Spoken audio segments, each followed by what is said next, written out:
I'm going to give you a quick primer on what a lens antenna is, and specifically what a gradient index or grid lens antenna is, and why it's really important.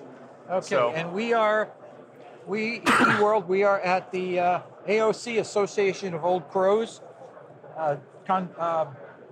in Washington, D.C.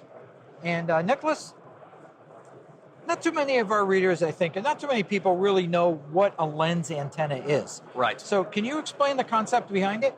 Yeah, so you think of when you think of a lens, what comes to mind is, an optical device. You think of like a magnifying glass, and generally what we think of is like you take some input radiation that is collimated and you focus it down to a point, but as a reciprocal device, which means that you can have a source that illuminates the lens and generates a collimated beam. Now, if you apply this to the RF regime, you think of if I have a low directivity source antenna that is radiating a lens, the rays and waves, depending on how you want to look at it, are collimated and turn into a high directivity beam. So this is a lens antenna. You have a uniform index of refraction generally throughout, and you're leveraging Snell's law at the interfaces.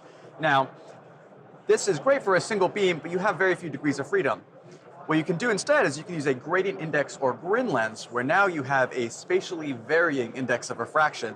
So generally you have like some higher index of refraction and effective in the middle, and then it tapers off towards the edges. What this allows you to do is if you can actually make a true spatially varying index of refraction, now you have kind of like unlimited design freedom. You can create not just one beam, you can create multiple beams, or you can create the lens with the same functionality in effectively any shape. So it can be conformal, it can be flush with the surface, it can be integrated. Importantly for us, what this also means is you have sufficient degrees of freedom now to make the device truly multifocal, which means that you can accomplish very low power, which is say passive beam scanning, by varying the position of your source with respect to the lens. And so that's what we've done here, actually. This is a basic demonstrator device. I can't show you the lens right now, but this is the prototype antenna. Okay. The lens is actually between these plates, confined here. And the back, we have an array of feed antennas. The idea is by switching, each one of these feed antennas corresponds to a beam at a different direction. So by switching between or combining these beams, you can actually do far field beam scanning. And what we're looking at here is our actual measured performance. This is the sort of figure you generally see on like phased array documentation. They're talking about very minimal scan loss, very high quality beams with low side lobes out to extreme angle. And what we've demonstrated with this device, this is a 40 gigahertz realized gain measurement. We have less than 2 dB, I think it's less than 2 dB of scan loss out to plus or minus 51 degrees. So it's a total of 13 beams here.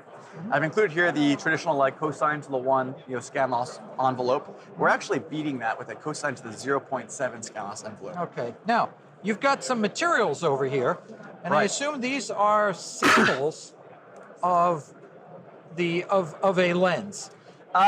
So technically not, although this is a low loss material, you could pass a signal through it. So this is some giveaways here. This is Fortify and Chesir. Fortify is our primary manufacturing partner right now. Fortify has a really awesome digital light processing or DLP process where they can actually make GRIN or gradient index media, and that's what we're looking at here. And this is actually historically very hard to do, especially in 3D printing, because these materials tend to be very lossy. But this is Rogers Radix material. This is the Rogers Radix 2.8.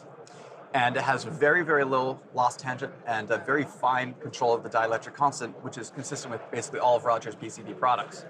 So they have the ability to print with very high resolution. You can see in this kind of the canonical Lundberg lens here that I have just as a sample, like very, very high resolution. And they make gradient index or artificial dielectric structures to tune the index of refraction. Okay, thank you very much, Nicholas. Yeah, thank you very much.